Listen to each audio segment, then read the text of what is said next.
Radhe Radhe everyone. भगवान कृष्ण सदैव सभी को खुश रखें और आप सभी की मनोकामनाएं पूर्ण करें। आज की इस वीडियो में आप सुनेंगे कार्तिक मास के महात्म के अध्याय 12 को, और आप सुनेंगे भगवान विष्णु के साथ माँ लक्ष्मी जी की कहानी, और तुलसी माता की आपको चालीसा भी सुनाऊंगी। और आप सभी से अनुरोध है कि आने वाली रमा एकादशी के दिन आप हमारे चैनल पर एकादशी माता की कथा जरूर सुनिएगा।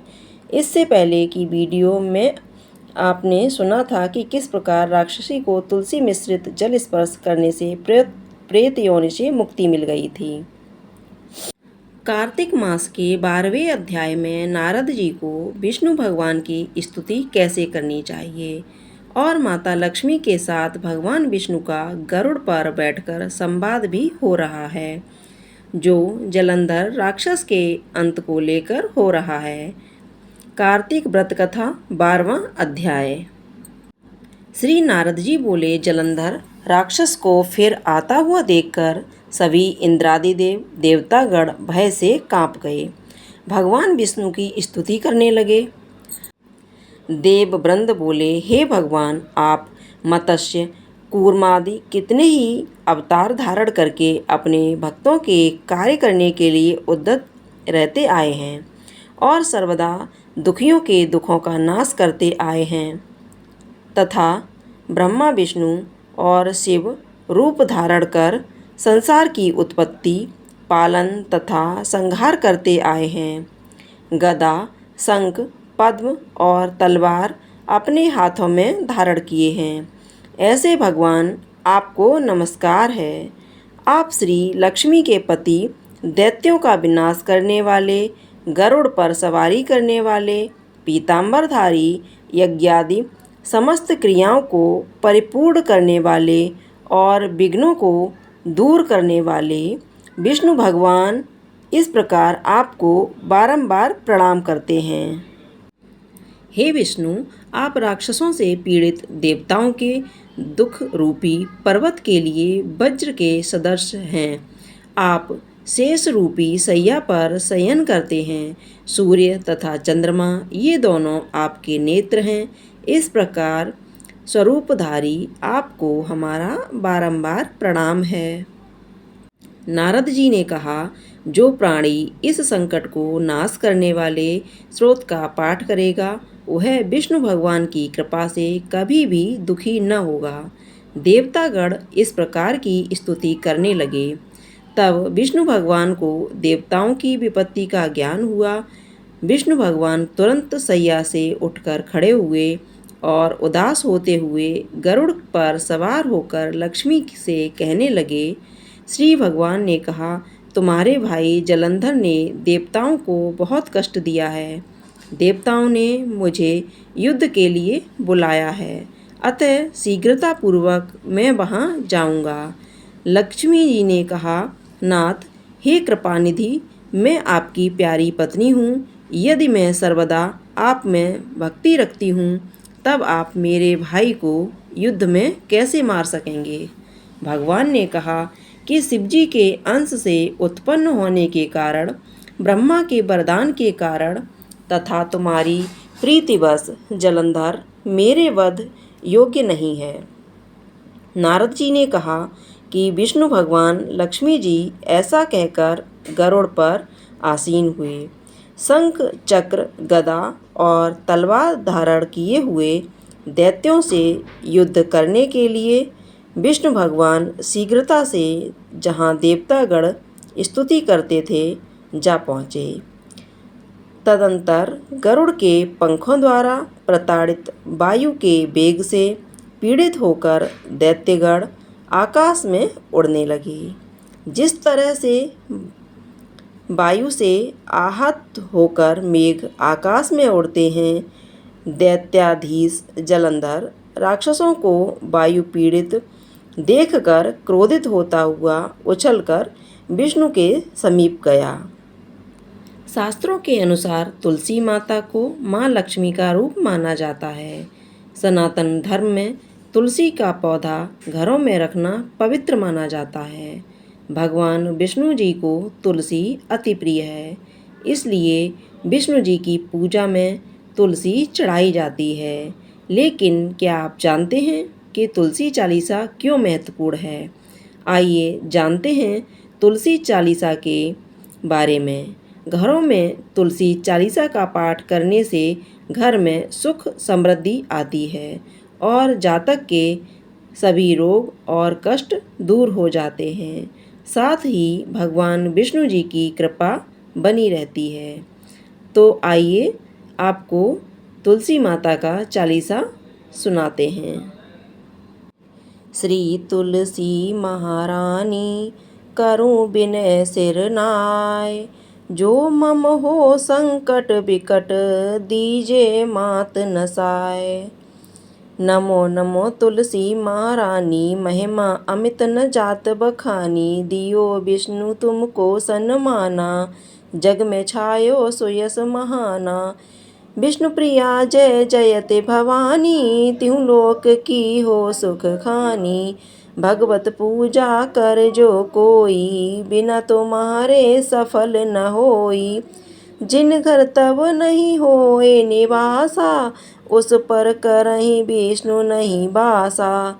कर सदा जो तब नित सुमिरन, ते कही काज होए सब पूरन।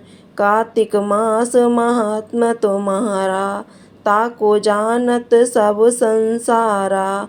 तब पूजन जो करे कुंवारी, पावे सुंदर बर सुकुमारी। कर जो पूजा नित्य प्रति नारी, सुख संपत्ति से होए सुखारी। वृद्धा नारी करे जो पूजन, मिले भक्ति होवे पुलकित मन।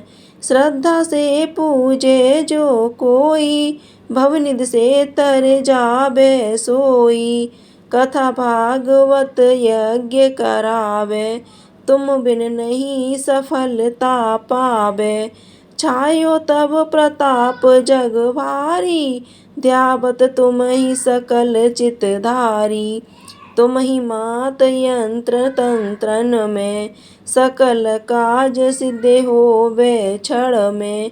औषधि रूप आप हो माता, सब जग में तब यश विख्याता। देव ऋषि मुनि और तपधारी, करत सदा तब जय जयकारी। वेद पुराणन तब यश गाया, महिमा अगम पार नहीं पाया। नमो नमो जय जय सुख करनी, नमो नमो जय जय दुख हरिणी। नमो नमो सुख संपत्ति देनी, नमो नमो अघ काटन छेनी। नमो नमो भक्तन दुख हरिणी, नमो नमो दुष्टन मद छेनी। नमो नमो भव पार उतारिन, नमो नमो परलोक सुधारिन।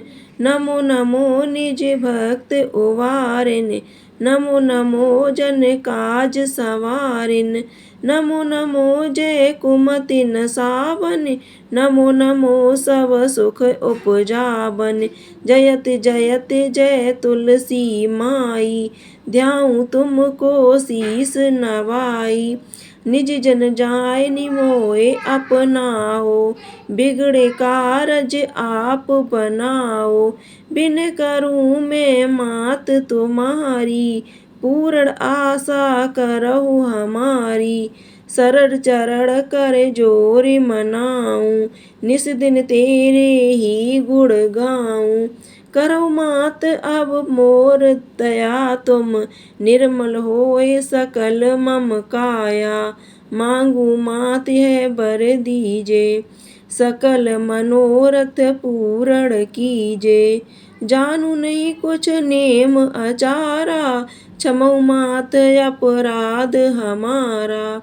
12 मास करे जो पूजा, तासम जग में और न दूजा। प्रथम गंगा जल मंगवावे, फिर सुंदर स्नान करावे। चंदन अक्षत पुष्प चढ़ावे, धूप दीप नैवेद्य लगावे। कर आचमन गंगा जल से, ध्यान करे हृदय निर्मल से। पाठ करे फिर चालीसा की, स्तुति करे मात तुलसी की। यह विधि पूजा करे हमेशा, ताके तन नहीं रहे कलेसा। करे मास कार्तिक का साधन, शोभे नित्य पवित्र सिद्धि हुई जाई। यह कथा महा सुखदाई, पढ़ सुने सो भव तर जाई। यह श्री तुलसी चालीसा, पाठ करे जो कोय। गोविंद सो फल पावहीं, जो मन इच्छा होए। तुलसी माता की जय। अब हम भगवान श्री हरि विष्णु और माता लक्ष्मी की कहानी आपको सुनाते हैं। धार्मिक शास्त्रों में भगवान श्री हरि और माता लक्ष्मी से जुड़े अनेक प्रसंग मिलते हैं, जिसमें उनके पुत्र के जन्म की कथा का भी जिक्र मिलता है। हिंदू धर्म में भगवान विष्णु को इस सृष्टि का पालनहार माना गया है, तो माता लक्ष्मी को सुख समृद्धि व धन की देवी माना गया है। धार्मिक शास्त्रों में भगवान श्री हरि और माता लक्ष्मी जी से जुड़े अनेक प्रसंग मिलते हैं, जिसमें उनके पुत्र का भी जिक्र मिलता है। बेहद कम लोग जानते हैं कि भगवान विष्णु व माता लक्ष्मी को एक पुत्र भी था। माँ लक्ष्मी के पुत्र की ये पौराणिक कथा विष्णु जी ने दिया था लक्ष्मी जी को श्राप। देवी भागवत पुराण के छठे स्कंद में श्री हरि विष्णु और माँ लक्ष्मी के पुत्र का वर्णन मिलता है। एक कथा के अनुसार श्री हरि विष्णु ने लक्ष्मी जी को घोड़ी होने का श्राप दे दिया था। इसके बाद लक्ष्मी जी घोड़ी बन गई और तमसा यमुना नदी के संगम पर जाकर रहने लगीं। वहाँ लक्ष्मी जी ने भगवान शिव की आराधना की। शिव जी ने दिया वरदान। लक्ष्मी जी की भक्ति भावना देखकर भगवान शिव ने प्रसन्न होकर लक्ष्मी जी को वरदान दिया कि जल्द ही श्री हरि विष्णु उनका सानिध्य प्राप्त करेंगे और उनसे पुत्र की प्राप्ति होगी। इसके बाद भगवान शिव ने अपने चित्र रूप को विष्णु जी के पास भेजा। चित्र रूप ने भगवान विष्णु जी से कहा कि लक्ष्मी जी से भेंट करे। तब विष्णु जी ने कहा कि मैं लक्ष्मी जी से भेंट करने जाऊंगा और शिव जी के वरदान स्वरूप लक्ष्मी जी को वापस लेकर आऊंगा। इसके बाद भगवान विष्णु अश्व का रूप धारण कर तमसा और यमुना नदी के किनारे पहुंच गए, जहां माँ लक्ष्मी घोड़ी के रूप में बैठी थीं। माँ लक्ष्मी ने घोड़े के रूप में विष्णु जी को पहचान लिया। इसके बाद विष्णु जी और लक्ष्मी जी के संयोग से एक है नामक बालक उत्पन्न हुआ। उस बालक को विष्णु जी और लक्ष्मी जी जंगल में ही छोड़कर चले गए। फिर लक्ष्मी जी और विष्णु जी पुनः अपने स्वरूप में आ गए। दूसरी तरफ एक हरिवर्मा नाम का राजा भगवान श्री हरि विष्णु के जैसा बालक प्राप्त करने के लिए विष्णु जी की तपस्या कर रहा था। उसकी तपस्या से प्रसन्न होकर विष्णु जी ने हरिवर्मा को दर्शन दिए और कहा कि मैंने एक पुत्र उत्पन्न किया है, जिसे तुम अपना पुत्र समझकर ले जाओ। वह बालक तमसा और यमुना नदी के किनारे है। राजा हरिवर्मा बालक को अपने साथ ले गए। आगे चलकर वह बालक एक वीर नाम से प्रसिद्ध हुआ। प्रेम से बोलिए भगवान विष्णु की जय। तो दोस्तों, यह जानकारी आपको अच्छी लगी हो तो कमेंट में जय माता दी जरूर लिखें, और अगर आपका कोई सवाल है तो उसे कमेंट बॉक्स में अवश्य पूछ लें। और इस वीडियो को लाइक करें, शेयर करें और साथ ही साथ हमारे चैनल को सब्सक्राइब करें। बोलिए तुलसी माता की जय, माता रानी की जय। जय जय श्री राधे, जय जय श्री राधे।